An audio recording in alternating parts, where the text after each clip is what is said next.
What is up, everybody? A big old welcome back to the Chug Nerd YouTube channel. Today it's my honor to present to you all this absolutely gorgeous Gibson Les Paul Standard 50s. Let's check it out.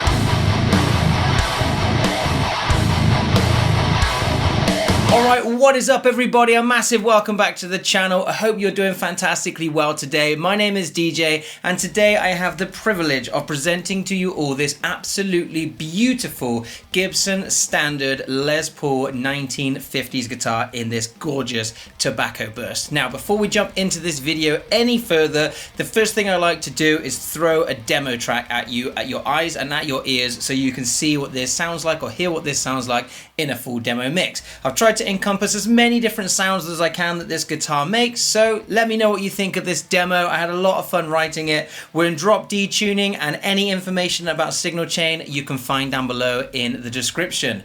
Let's roll that demo.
So this right here is the Gibson Les Paul Standard 1950s reissue guitar. We have got a mahogany body with a beautiful maple top. We've got a mahogany neck with a rosewood fingerboard and a vintage 50s profile.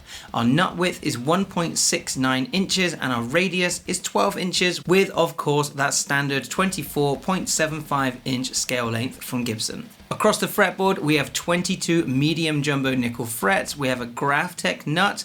On the hardware front, we have an ABR1 Tunematic bridge with stop bar, and our tuners are Vintage Deluxe with keystone buttons. Originally, this guitar would have come with a Burstbucker 1 in the neck and a Burstbucker 2 in the bridge. However, this guitar has been retroactively fitted with a set of Seymour, Duncan, Eric, Steckel Candy pickups. From a controls perspective, we've got exactly what you would expect from a Gibson of this era. We've got two volume pots, one for each of the pickups. We've got two tones, again, one for each of the pickups. And we've got a three-way toggle switch to switch between bridge, middle, and neck, or bridge, both, and neck positions. And this guitar is hand-wired with orange drop capacitors. At the time of filming, the price of this guitar swings a little bit depending on where you're looking at. In the UK, I found it for £2,499, but I've also found it for as much as £2,899. So let's say this is between £2,500 and £3,000 at the time of filming in the UK.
Before we go any further into the video, I want to just take a moment to say a massive thank you to my friend David. This guitar belongs to him, as well as a bunch of other amazing guitars that he's very kindly lent me to have on the YouTube channel here. So everyone do me a favor, get down in the comments section and just type thank you David for me, just to help show our appreciation to his generosity in lending me this guitar to check out with you all today. Thank you so much, my man. I appreciate you so much. So thank you. With that said, there's nothing else in this video that is remotely sponsored, so all thoughts and opinions are my own.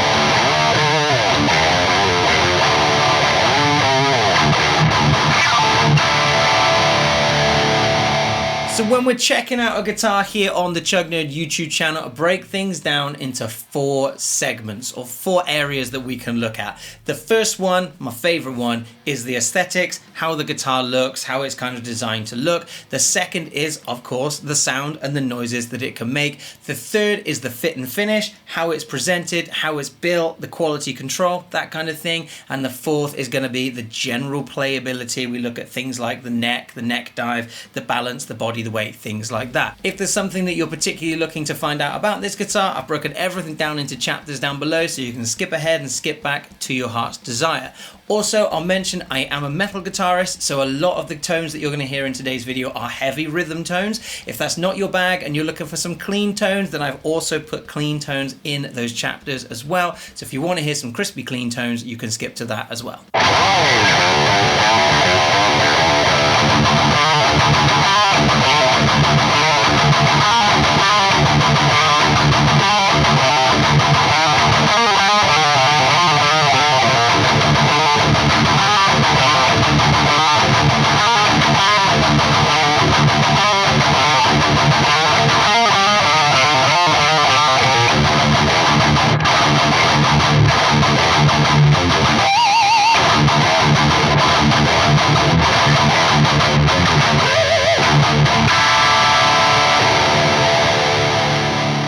So let's kick things off with the aesthetics of the guitar. Now, this section I could probably just not even begin to even talk most of the time, because the guitar speaks for itself in how it looks. I'll put some fancy B-roll over this so you can see this up close, but I mean, it's a Gibson Les Paul with this beautiful flame maple top on it. It's absolutely gorgeous. Obviously, it's a 1950s reissue, so there's only so much they can do. There's no creative license with this. It has to mirror what this was back in the 1950s, but it is still outstandingly gorgeous in the way that it's put together. This is a beautiful guitar. This tobacco burst on top is amazing. I love this teardrop with these nice dark wings at the top here, this kind of dark background that we've got.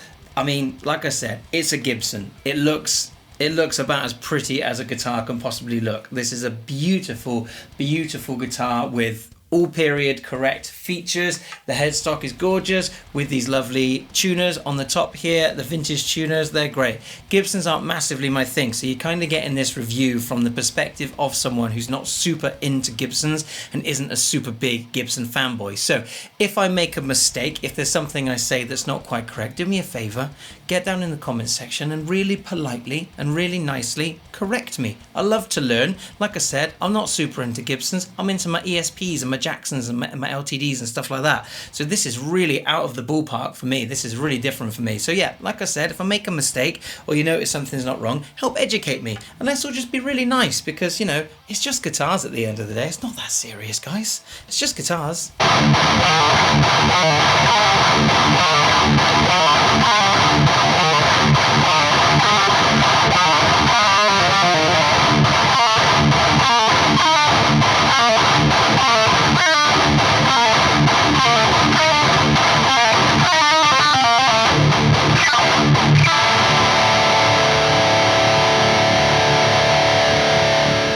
talk about the noises that this thing makes. Now, it's not going to be like a lot of my other demos that I do, because I usually try and get guitars on the channel that are stock. And I totally get it. If you're looking at picking one of these up, you want to hear how it sounds through the medium of YouTube.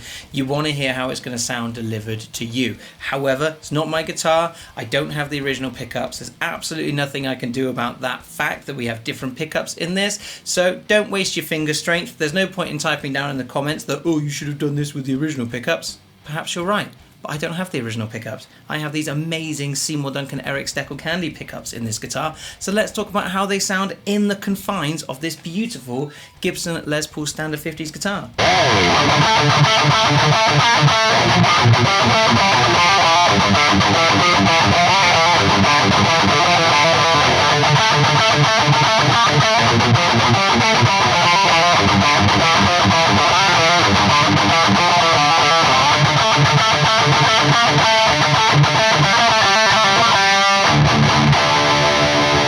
They sound amazing, obviously. They sound absolutely fantastic. They're just like really open PAF style pickups. I think they're about 7.5K resistance in each of the pickups, somewhere around there. So they're kind of like medium output. They're not super, super hot by any stretch. And that lower output really allows you to get a lot of clarity and jangle in your strings and in what you're doing.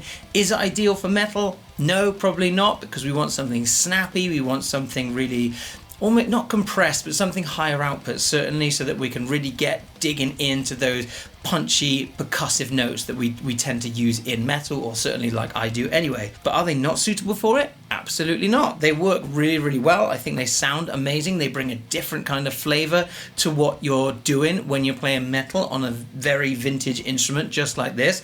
Is it what it's designed for? Definitely not. Does it work? It absolutely does. And hey, disclaimer, any guitar you want to use for metal, any guitar will work. Well, maybe not on acoustic, but you know what I mean. You can play metal on any guitar that you want. It will work. You'll just have varying degrees of how it sounds. But I've played metal on this channel on single coil guitars. I had an amazing Squier baritone, which had single coils in it. It sounded fantastic for metal. So there is no prerequisite for what you can use for metal when it comes to guitars. Does this sound amazing? Yes. That's all that matters.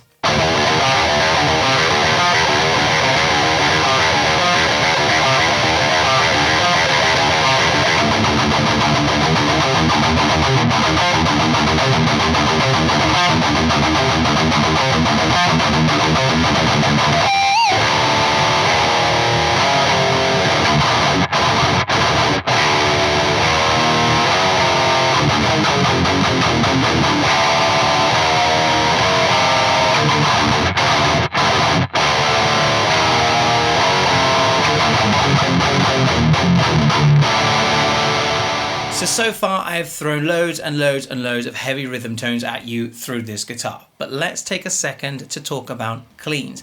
Now I've included in this video some pretty much dry kind of clean tones. They've got a little bit of reverb, delay and chorus, but only a smidge. And I've also included some ambient clean tones. I like to put both in because lots of people like the clean tones. I don't really see any benefit to it because I never play a guitar like that, but I get a lot of comments saying, oh, you should have done a clean section. Fine, that's for you.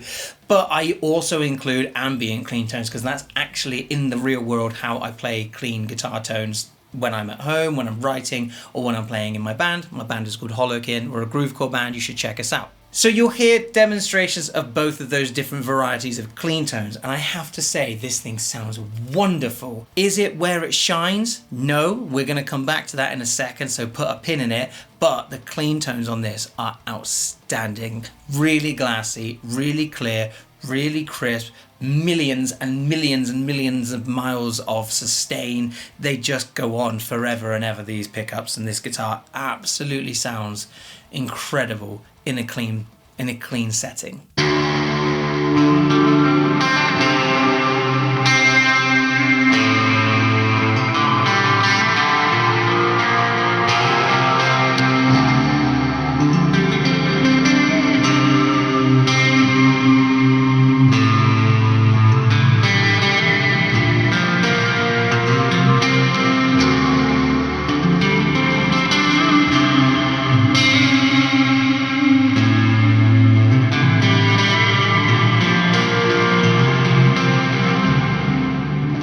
So I said just then that is it where it shines, and I think where this shines, to the surprise of absolutely nobody, is when you do lead work on this guitar. The leads on this make me want to cry. I just want to play sad licks and minor pentatonic riffs on this all day long. It just sounds, do you know what it sounds like? It just reminds me of everything Gary Moore ever did. Obviously he is most famously known for playing his Les Pauls, but honestly the lead sections that I put in the demo earlier, I had so much fun making that little section at the end. It was only like 16 bars or something, but I had so much fun writing that little bit or just improvising over that. It was such a pleasure to do.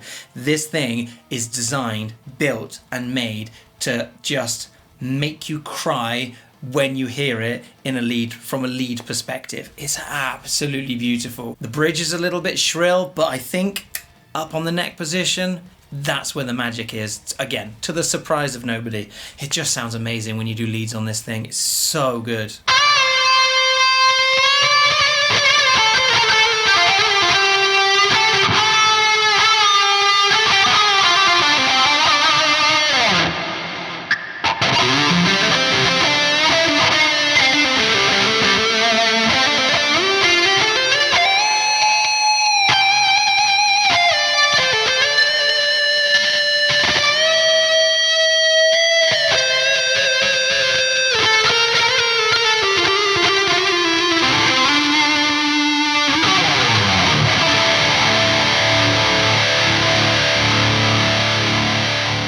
When it comes to Gibsons or things that are based on Gibsons, there is one thing, and I might be alone in this, so let me know in the comments section down below. There's one thing I really struggle with and dislike when it comes to Gibson style guitars, or Epiphones for that matter. When you have a 4 control layout down here, I really dislike having 2 volumes and 2 tones. I just need 1 master volume and 1 master tone. That's absolutely all I need. I don't need to be able to split down the volumes on both of the pickups. So just like on my Epiphone Les Paul Matt Heafy Origins custom guitar, I ripped out the volume and tone for the neck pickup and put everything through a master tone and a master volume. We put a kill switch in here and we put a coil split switch in this position, and it just makes so much more sense for me personally, especially as someone who plays on stage a lot. I'm often out at the weekends, gigging, touring, whatever. I don't need to be second guessing which volume is up and which volume is down, but that might just be me. Let me know in the comment section down below. That's just my own personal gripe.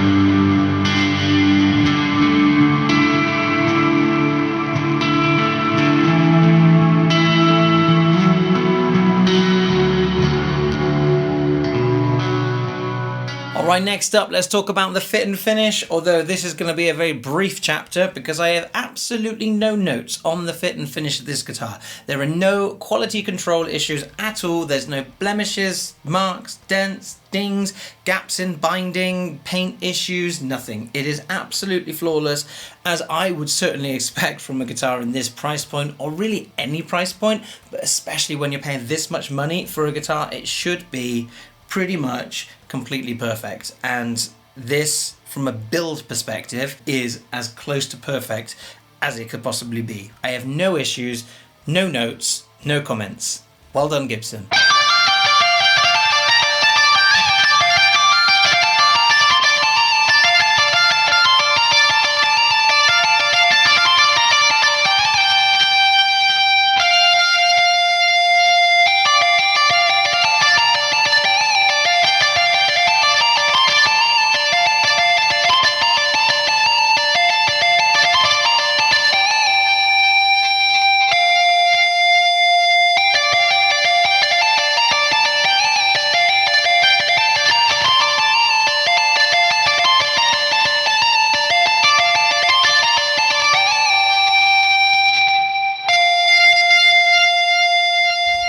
just want to take a second to mention something that I mentioned when I was reviewing the Gibson Les Paul 60s Standard Double Trouble that David kindly lent me as well.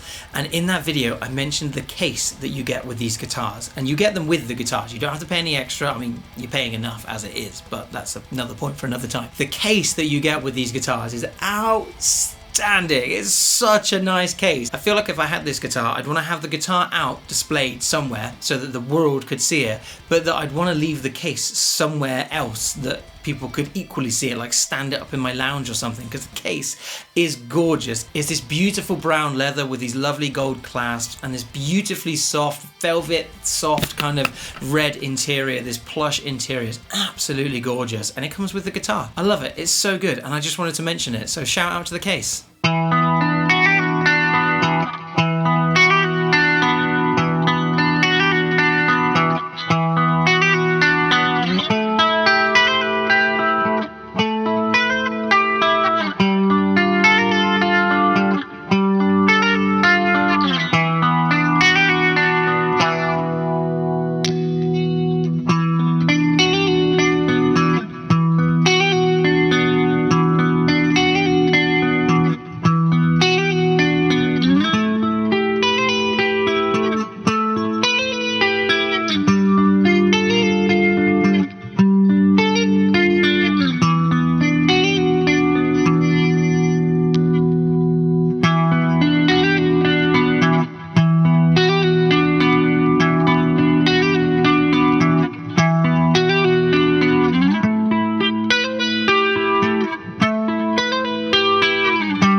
Playability is the last thing I want to cover in this video. Now, these aren't necessarily my kind of guitar. This is a super vintage, super old-fashioned instrument. It's very, very heavy. I know people go on about Gibsons being heavy quite a lot, but this is a heavy, heavy guitar. It reminds me a lot, in fact, of my Jared James Nichols Gold Glory. This is based, or certainly the neck is anyway, is based on a 1950s Les Paul, so these feel really similar. And actually from a weight perspective, alright, this one feels a little heavier, but they're both pretty heavy guitars, pretty girthy. They're both super, super solidly put together. So yeah, they feel really, really similar. But yeah, from a weight perspective, it is a chunky, girthy girl. It's got no weight relief at all. And for those tone wood aficionados out there, that means that you're getting all the resonance and all of the sounds that come from this girthy mahogany body.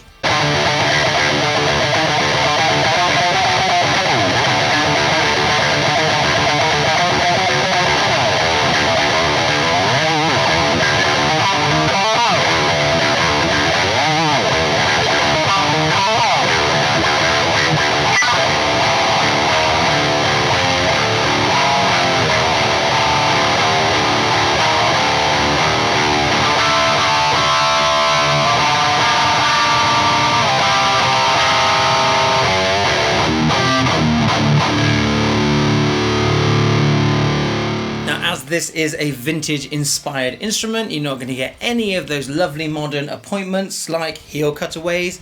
This is just a big old slab of wood up here. You're not going to get belly carves. You're not going to get any lovely access at the back here. You're not going to get any arm cutaways or anything. But you know what? If you're buying a guitar like this, you're not buying it for those reasons. You're buying it because it's a Gibson Les Paul based on a 1950s built guitar. And they didn't do things like that back then. They liked to make things as hard as possible for guitarists back then. So everything is built as it would have been back then. So take that for what it's worth. If you're not into it and you like your headless guitars, you like your Aristides guitars and you like your Strandbergs, this probably isn't for you. But if you love a Gibson, you love that kind of vintage appointments, this is going to be absolutely blinding for you.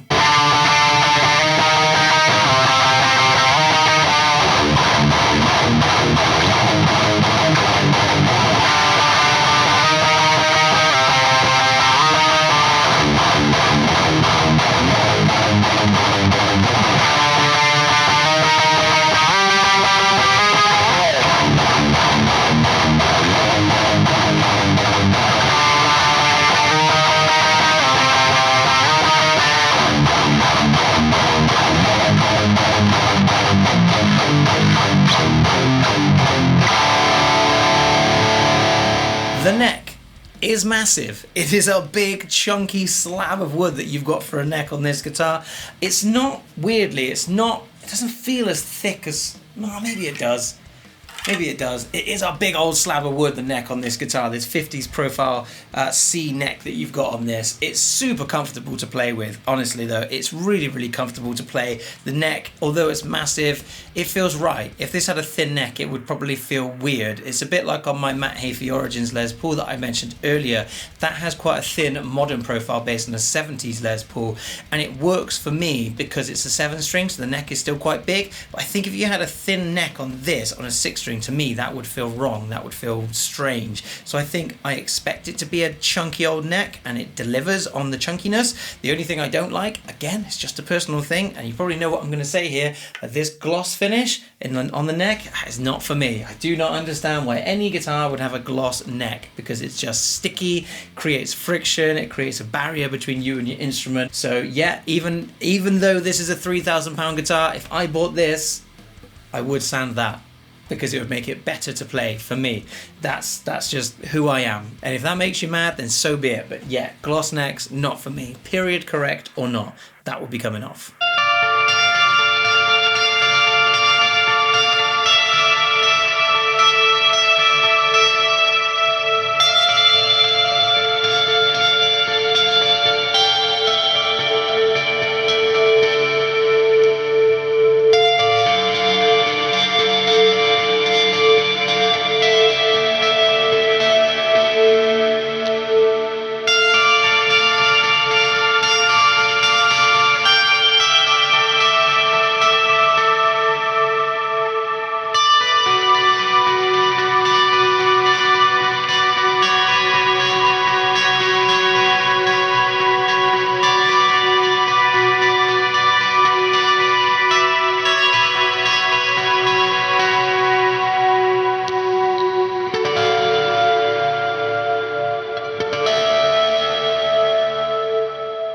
I want to take a special moment as well while we're talking about playability to talk about these frets, because chef's kiss perfection, these frets. The nibs are part of the binding, so they just almost don't exist. It almost feels fretless because you literally can't feel a single thing when you're moving up and down the fretboard. They are seated perfectly. They are absolutely, they're just part of the guitar. I know that might make it an issue when you come to refret, or if you ever need to come to refretting it, because you'd have to break those nibs off. But for now, what a beautiful feature they are on this guitar. Absolutely amazing to have the nibs of those frets included in the binding. Absolutely gorgeous. A lovely, lovely, lovely feature on this guitar.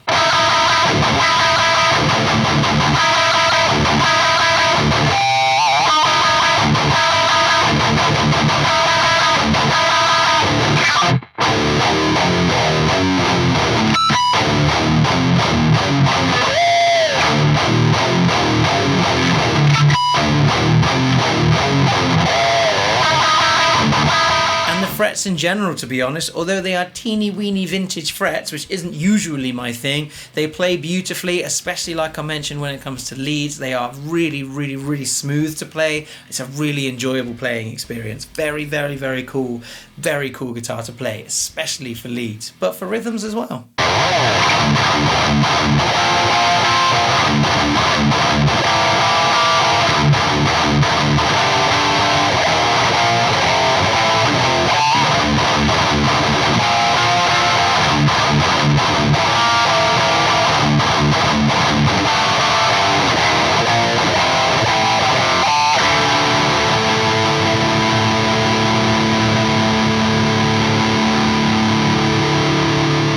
That is going to have to do it. I can't say any more about this guitar. I have thoroughly enjoyed this thing. I have had a wonderful time with it. A massive thank you again to you, David, for lending it to me. I appreciate it, my man, more than you could possibly know. So thank you so much. Hopefully you know how much I appreciate it. This guitar is amazing. If you have £3,000 and you want a vintage 50s style guitar, then grab one of these. You won't be disappointed. It is outstanding. It's beautiful. And although we couldn't test out the original pickups, these Eric Steckel candies sound amazing as well. I'm sure you would agree. They sound so good for all of the applications I've put it through in this video. Do me a favor, let me know in the comments down below what you think of this guitar. Is this your kind of thing? Is this your kind of vibe? If you gel with my channel and you're into the kind of modern metal stuff, then this might not be for you, but let me know your thoughts down below and we'll have a conversation. I try my best to reply to every single comment I get. Sadly, I get a bit behind these days because I'm very fortunate. I get a lot of comments on my videos, but I do try my best to respond to all of the comments. So if you've got some thoughts on this guitar, if you've got one similar, then let me know down below. It'd be great to have a conversation with you.